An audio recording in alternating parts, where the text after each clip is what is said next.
E além dessa questão toda que a gente, muito recente, né, que outras causas a gente consegue identificar aí como fatores de desenvolvimento dessas doenças emocionais? Uhum.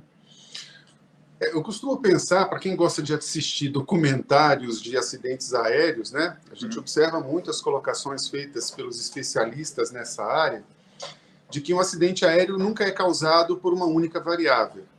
E nós, da saúde mental, entendemos da mesma forma.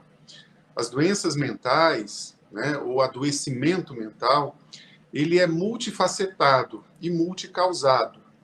Então, a gente tem que pensar numa conjunção de variáveis que interferem na forma do cérebro funcionar, na forma do indivíduo se comportar, e que, de alguma forma, caracterizam um adoecimento mental. Então, acho que primeiro a gente precisa pensar em fatores genéticos, né, que é uma variável importante.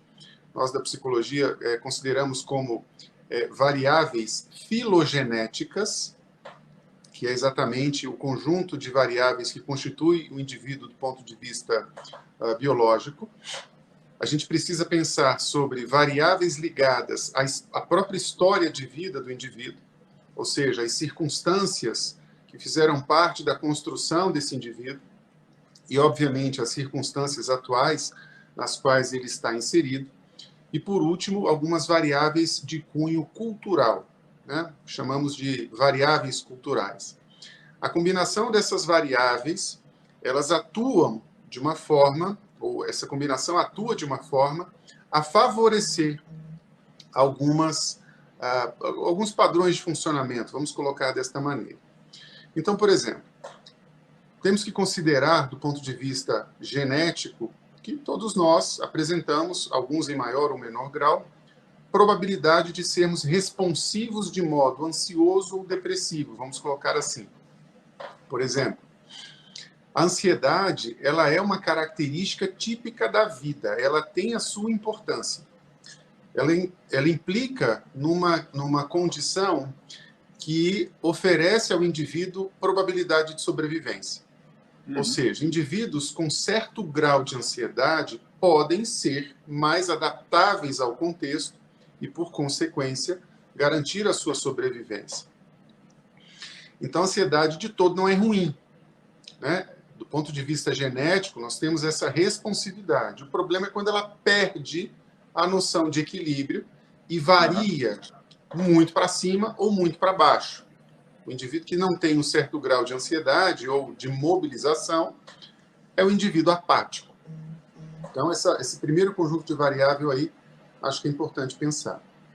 Depois a gente fala de aspectos da própria história de vida do indivíduo, né? Então, as histórias de frustração, as histórias de baixa resistência à frustração, que também implicam nessas condições, perdas importantes que ao longo da vida do indivíduo estiveram presentes, ou num determinado momento se fizeram presentes, a própria forma do indivíduo organizar a sua vida, a sua rotina, né, a alimentação, são aspectos que fazem parte digamos, do ambiente imediato e histórico que o indivíduo vive. E uma outra variável a se pensar é a variável cultural, ou seja, o contexto cultural no qual estamos inseridos. Se a gente for pensar sobre esses aspectos hoje em dia, né, nós temos uma cultura um tanto quanto complicada, que inclusive favorece o desenvolvimento, por assim dizer, de doenças mentais, né? E depois a gente pode entrar um pouco mais específico falando como essa cultura tem favorecido isso.